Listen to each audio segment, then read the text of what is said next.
bats in. Trapeze Artist going after Red Zell, goes past him, and Trapeze Artist takes out the TJ. They hit the line. Russian Revolution has won it. Super Set from the clouds. It's close. Super Set has put in a mighty lunge. Loving Gabby in front. She's holding Geetra. She wins the big double, the Menacano and the William Reid Stakes. And it's a great performance. Personal takes the lead for Damien Oliver. His Sixth Oaks. Roaring away with a golden gift. Dame to sell. Paul's clear to win it by 3. But Missy's going great guns, and Missy makes it 3 in a row. Esther Jarblet all the way in the slipper.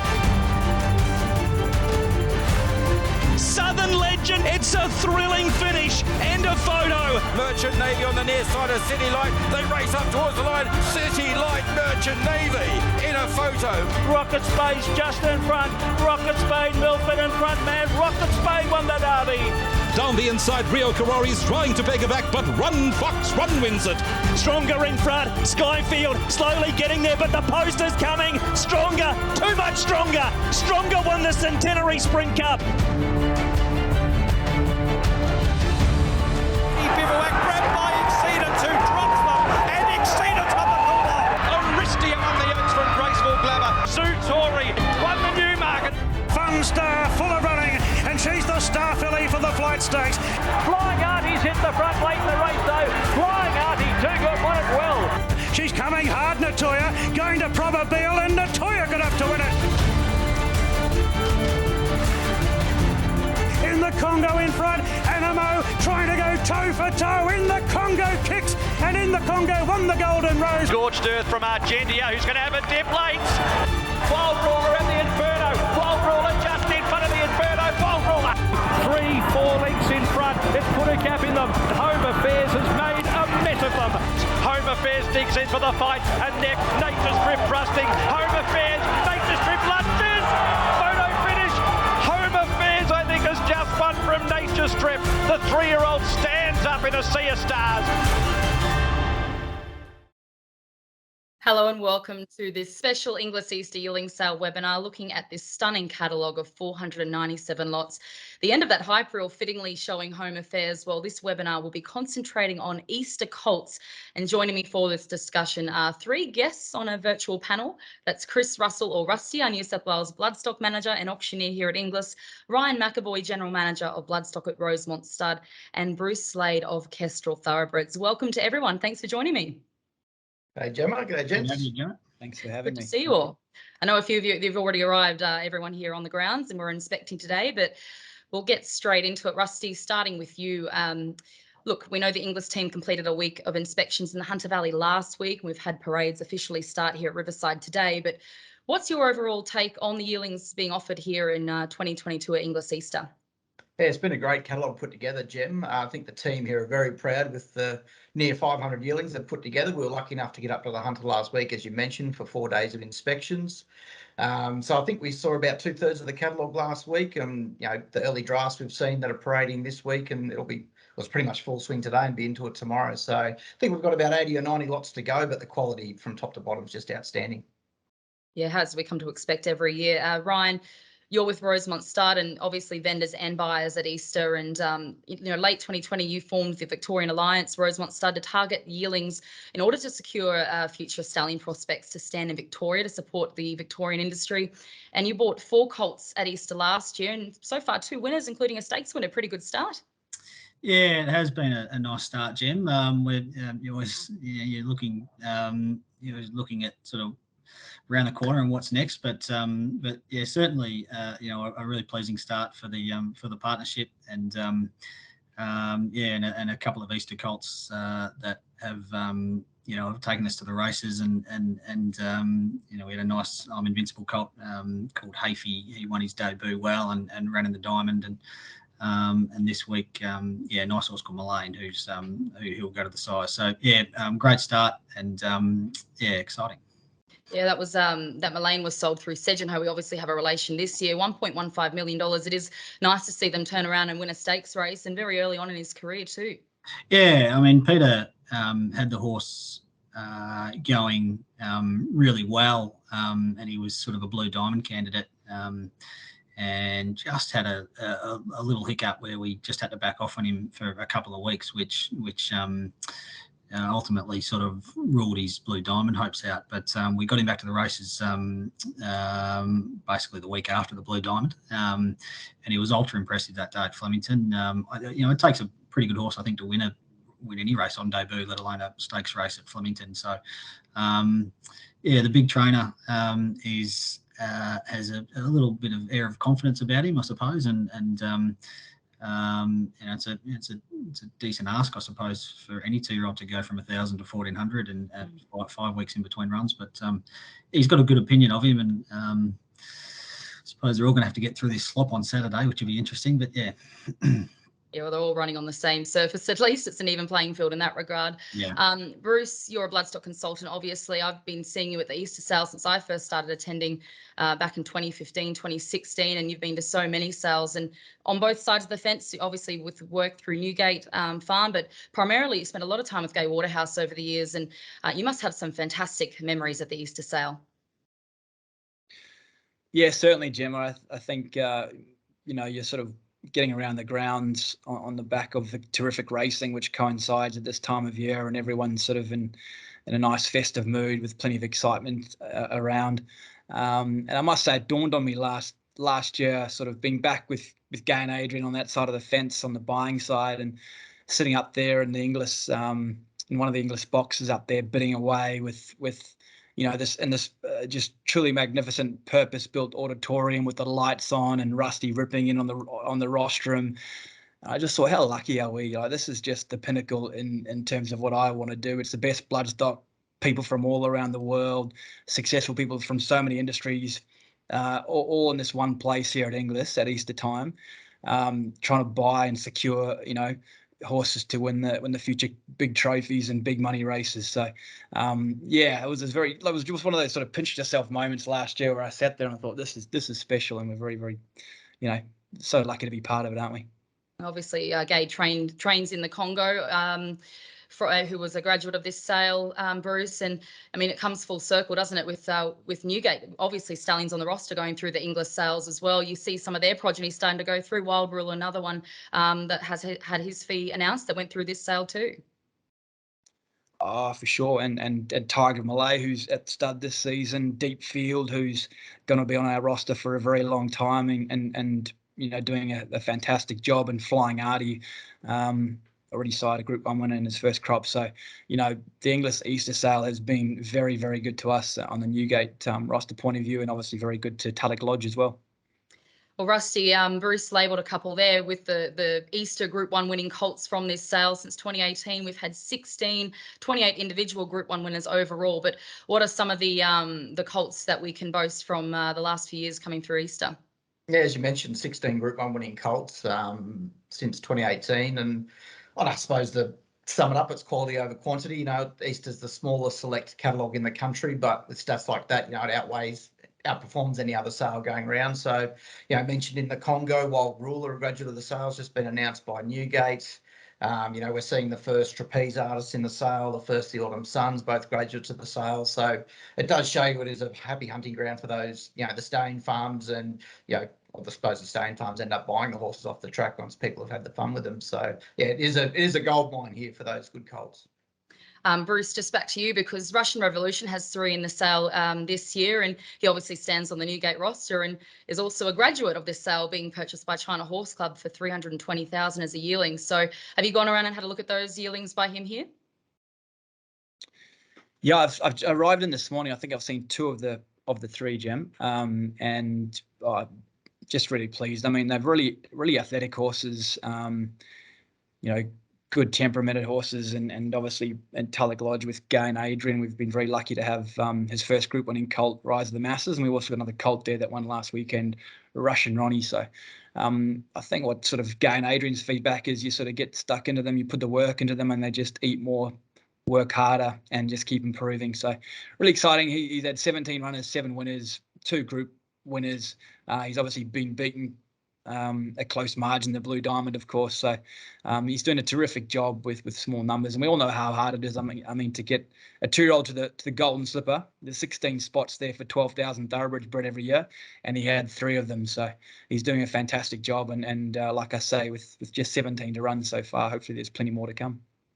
Ryan, you were in the Hunter with us last week for a few of the farms, and I know you arrived here this afternoon, but with the Victorian Alliance targeting these colts at a sale like Inglis Easter, a select catalogue, do you have a very select list when you go around? I know you do more than one look, but what is it you're hoping to find in an Easter colt? Yeah, I think your principles stay the same throughout every sale. That's first and foremost. But I mean, clearly Easter is the creme de la creme, and you find yourself looking at significant more quality more consistently, and so I think you've got to be careful of not being too nitpicky when you're looking at a lot of quality horses one by one after the other. But yeah, I guess the principles stay the same. Quality, you're looking for drive. From a colt's point of view, you want to see that. You just want to see the horse that physically impresses you, and then I suppose once you start to work on a short list, you're then identifying some maybe some personality traits of the horse and temperaments and that sort of thing. So but by and large, it's the principles of what we look for in the horse and the athlete is stays the same. Is there a physical attribute you can forgive in a filly and then you definitely couldn't forgive in a colt, or vice versa? Is there something that stands out there? I mean, I guess with a colt, I'm certainly looking for a bit of drive and some strength through the hindquarter. Good boned horse, a horse that really uses itself from behind the saddle. With a filly, personally, I'm a little more forgiving on perhaps a filly that's a little bit lighter boned, maybe a bit more length. Probably try and avoid the colt that's a bit long across the back, whereas with a filly, tend to be a little more forgiving with a lighter bone, lengthier sort of filly. Yeah, and what about you, Bruce? So what features are important for you when inspecting Easter colts and fillies, I suppose? I suppose from the point of view of the colts, you're just looking for that good speed colt. So I'd just echo what Ryan said. You're just looking for that great width through their gaskins and great gaskins and hip to hock and big pelvises and I suppose in front you just want a lovely deep girth with a nice pronounced wither, a horse that's sort of mature and ready to go. And yeah, I'd sort of echo Ryan's comments with the fillies as well. I'm probably a bit more forgiving of a filly that's feminine, a bit lighter boned, and maybe a little bit more sort of pretty, if that was the way to put that. Yeah. Yeah, and I know pastons you're big on pastons. It's one of the first things I remember standing with you at Newgate Farm, looking at the stallions that had recently retired onto the roster there, about the pastons and making sure that there's a lot of, I guess, drive from there too, that they're really strong and get a lot of power through them when they walk. Yeah, paston tension for me is a big thing. I love a good tight paston where the rest of the biomechanics is working and it's all driving into that hind leg, that there's good thrust through there. There's no I always sort of say riding on a carbon fiber road bike as opposed to a rubber road bike. You want all that power pushing through that foot for you. And a speed horse, you definitely forgive it in horses that are classic horses, that's for sure. Yeah. Rusty, we've sort of mentioned a couple of the 2-year-olds already from the Easter sale. Williamsburg obviously won for us the other weekend. We've had Magic as well. These are just these 2-year-olds that are coming through now, but we've also spoken, there's a few that you listed off earlier, these colts that have been through this sale that have been able to be purchased for $200,000 or less. It's an important thing to note. For example, Exceedance, $180,000. Quick Thinker, $100,000, won a Derby. Land of Plenty, $80,000. These are Group 1 winners. You didn't have to, I guess, spend that big amount of money that people seem to associate with Easter, the Easter sale every year. No, for sure. I think you can attribute that to the catalogue being so full of quality from top to bottom. There are, if you do your homework and are willing to forgive a little fault here or there, you can certainly get great value. I mean, 8 Group 1 winners, I think, that could have been bought for 200 or less. The last sort of few years is a great stat, and it just shows no one should be perturbed to come to Easter. It's yes, the horses make their 7 figures, but from top to bottom, it's a quality catalogue, and there's certainly value there. What are your opinions on that, Ryan? Starting with you, just in terms of the value factor at Easter. I mean, it's always nice to not to get one that you didn't spend the amount that you thought you were going to spend on it, but there is value to be found amongst the catalogue. Yeah, absolutely, and the history's proven that. And I saw some statistics recently on that on that stat, and it was amazing to see the amount of group winners, group class horses that have been bought out of this sale. That have been bought at what you'd say, is pretty affordable sort of value. Exceedance is a great example. Probably stolen Brucey's thunder there, given he was a Newgate graduate. Yep. But so much so that Rosemont bought some equity in that horse. We love him, and a Coolmore winner by Exceed and Excel. Standing at studs and big chance. So I think he's a great. I suppose a great ambassador for value from this sale. It's an interesting one. I suppose you've got to look at every horse, and I suppose in your mind you can sort of value a horse rather quickly. But this it's a great, I suppose, art. I think we're still all perfecting is trying to find that horse that you think can slip under the radar. Yeah. And Bruce, you, Zutori's just one I'm looking at here, $160,000, but Pino, I know not a colt, but the Gay Waterhouse trained, and $200,000 buy through Easter as well. Yeah, one of VRC Oaks, 700,000 prize money, obviously then sold on as a broodmare prospect as well privately for really, really good money. Diamond Jewel, another one, 200,000. She won it. It was a very special day for the Kolovos family when she won on Championships Day, and she got that the trophy with the green emerald rearing horse on it. Alassio, 50,000, won a Group 2. The Easter sale has been terrific for Tulloch Lodge at sort of all levels. And even on our Newgate roster, Jemma, we've got Flying Artie there, who was a $50,000 graduate from Easter for Wilf and Rosemary Mueller and the Whelan family. And I can tell you, we paid a lot more than that for him a year and a few months later.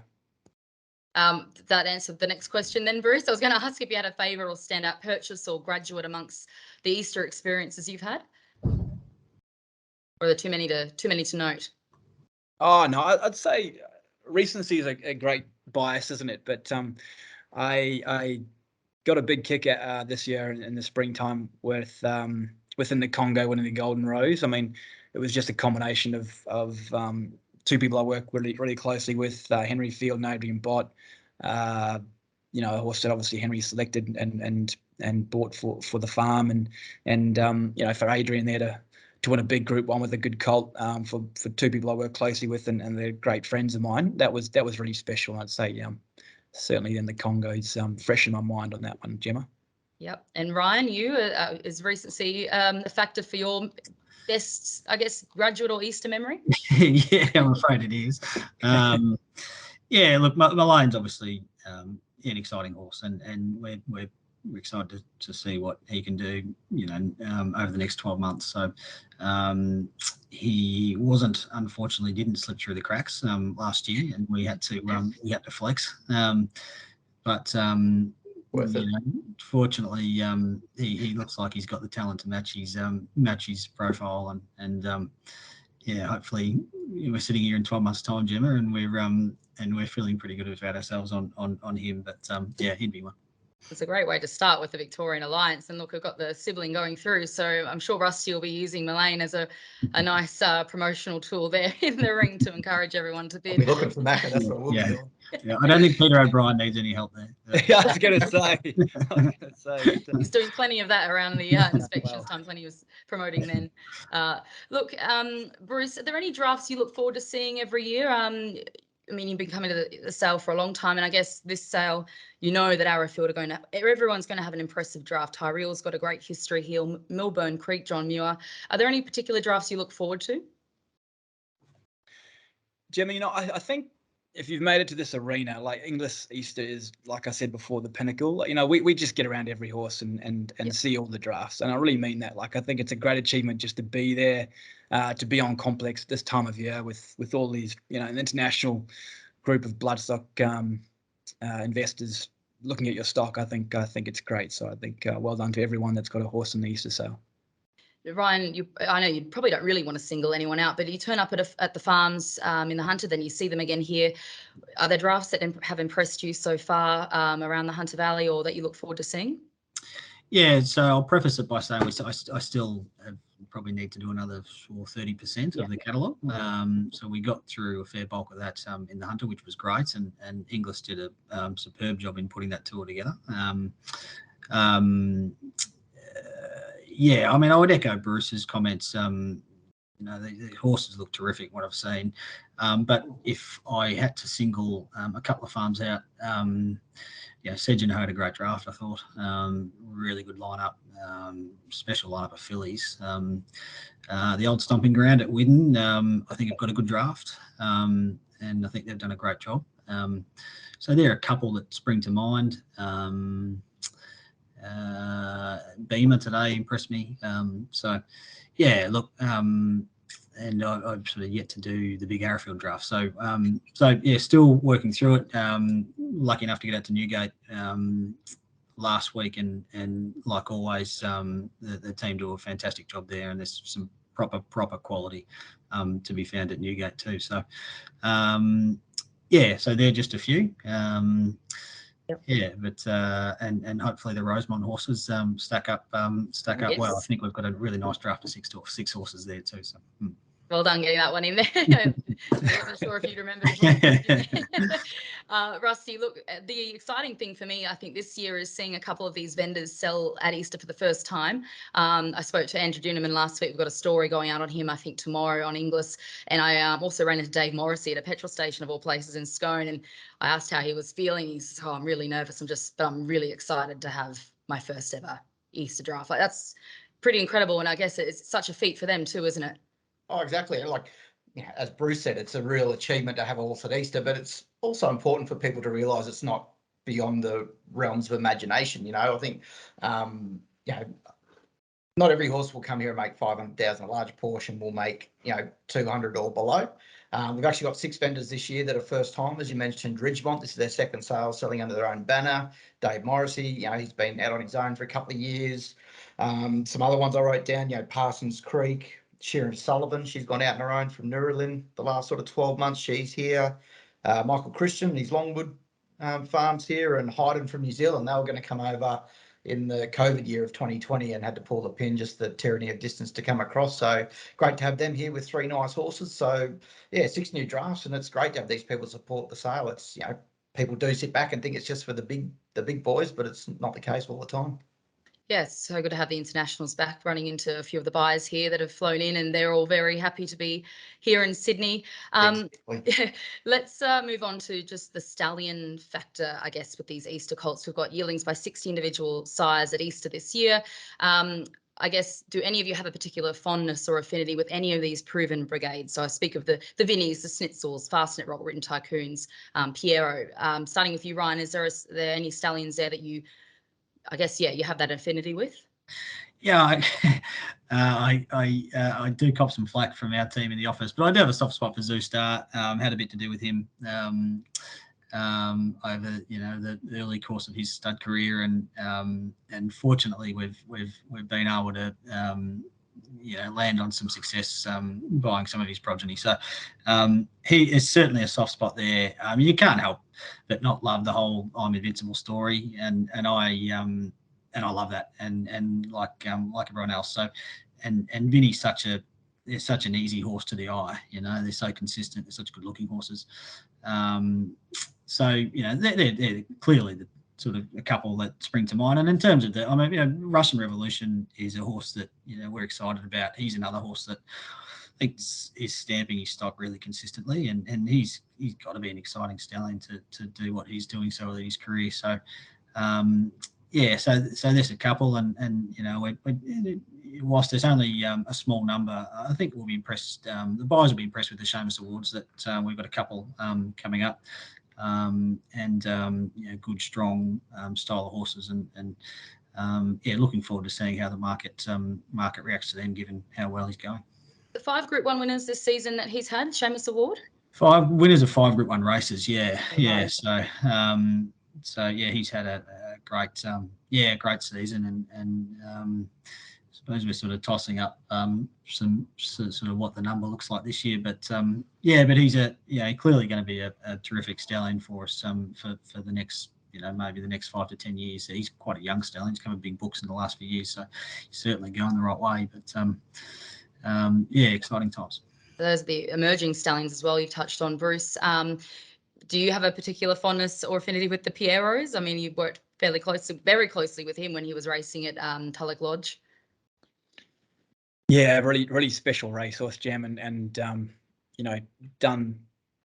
done something that's just so difficult to do, isn't it? For these good stallions, the way they're able to just keep doing it is just incredible. We all know how hard they are to find and how hard they are to get, and Pierro's doing a magnificent job. And at the elite level striking, he's got a terrific strike rate of getting stakes horses through that Group 1 level, which I think is Fillies, sprinters, stayers, do the lot. Yeah. So true. Yeah. So true. Exactly right. He's just so versatile. So, no, Pierro's a horse I absolutely love. Like I say, all those stallions you've mentioned have. We all know how hard it is to get there. So if you see one you like by any of those, you'd be super confident to go in and bat and try and secure them. Snitzel's been a very special horse to me. He's been great for Newgate, of course, with Russian Revolution and the Congo Wild Ruler. He's been great for Tulloch Lodge. I think since I've been there, I think he's side more stakes winners than any other stallion in Tulloch Lodge. So yes, through Sweet Idea and Wanderers and horses like that. So he's a fantastic stallion that always sort of make sure I have a second look at a Snitzel. If I'm sort of not going to quite put it through the short list, I always make sure I have a second look just in case, Yeah. Emerging stallions that have got your attention, I guess Capitalist, I don't know if we could even really qualify him as emerging, but he's just done so well in his first couple of books to race. But are there any among them? Russian Revolution you've mentioned? Yeah, I'd say Capitalist doing a terrific job. Oldest crop, just 3-year-olds. I think what he's done is really difficult to achieve, and I don't think people understand how hard it is for a horse with their oldest crop 3-year-olds to compete in sort of general size. So I think you'll see him just steadily climb his way up to the top of the tree there, or certainly in the top bunch of the tree there, Capitalist, especially with his age.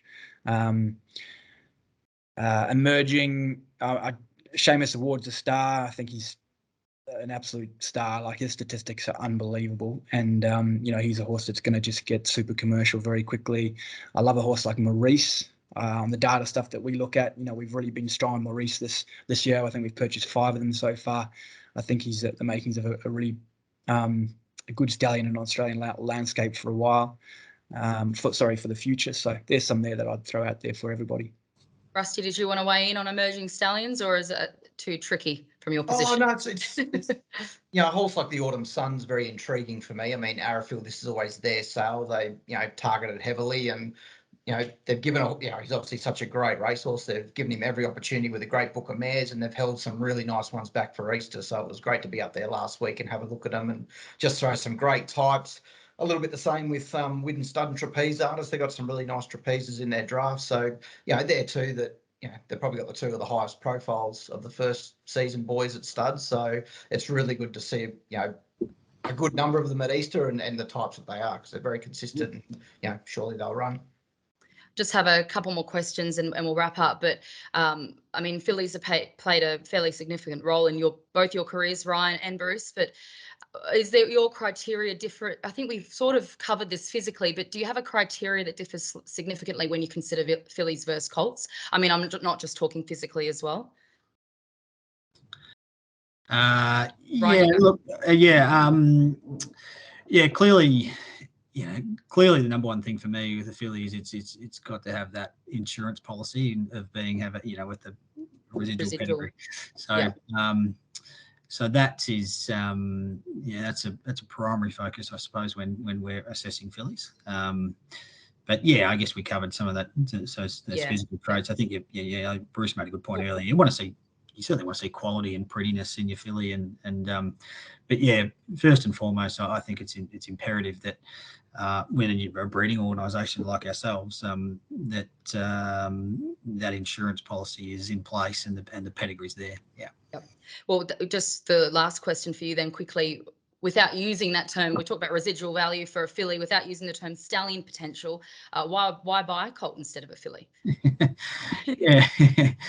You said this to me today. You're going to ask me. Race this and don't use the lives in a nice house. So I thought I'd give you a heads up, so I didn't put you on the spot. I was thinking about this afternoon. Look, I might get laughed at with this, but I have a view that it's not all doom and gloom if you are forced to geld a horse. And you know, 4 of the last 5 winners of the Everest have been geldings. 2 of the last 3 winners of the Golden Eagle have been geldings. The highest rated horse in Australia is incentivised with over 5 million in earnings. He was going nowhere as an entire. I think Henry and the Newgate China Horse Club team should be credited for their their perseverance, I suppose, with racing some geldings. AIM and Written Tycoon horse that Hightail, that have won a lot of prize money after they've been gelded. So clearly that's not the objective, to geld them, and that's obviously not the aim.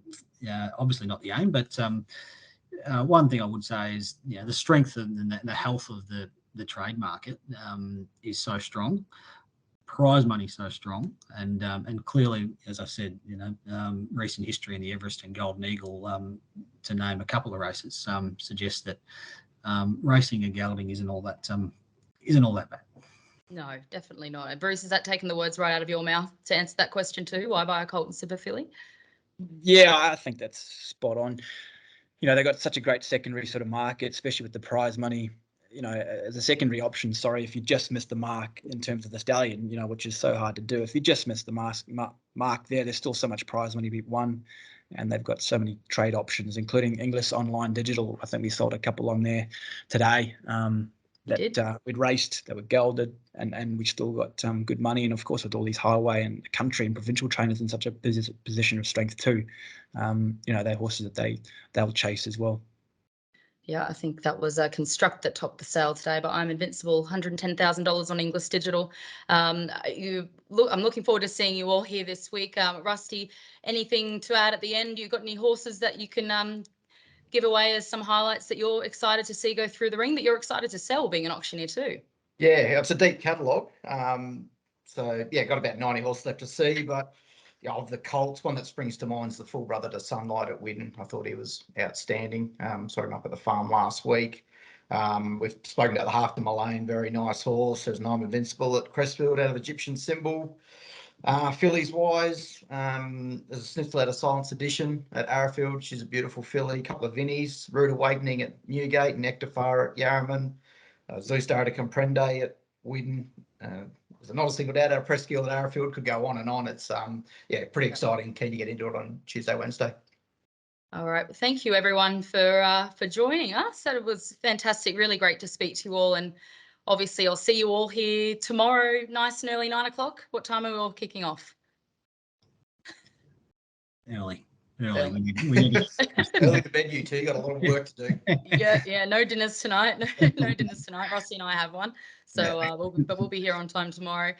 Look, inspections continue tomorrow, obviously, here at Riverside. You can turn up, speak to Bruce Slade at Kestrel Thoroughbreds if you're looking at buying a couple of horses. You want to get involved in maybe the Victorian Alliance as well. Ryan McEvoy and obviously Newgate Farm and Rosemont Stud selling here at Easter this year. We've got our Easter Fillies webinar tomorrow night, same time, same place, 6 p.m. here on Facebook Live. And I'll be joined by Will Johnson, Brian Maguire and Will Stott from Inglis. So, and obviously you can watch the Easter sale from next Tuesday, 9:30 a.m. with our special broadcast hosted by Jason Richardson and Caroline Searcy. Hopefully catch you tomorrow night.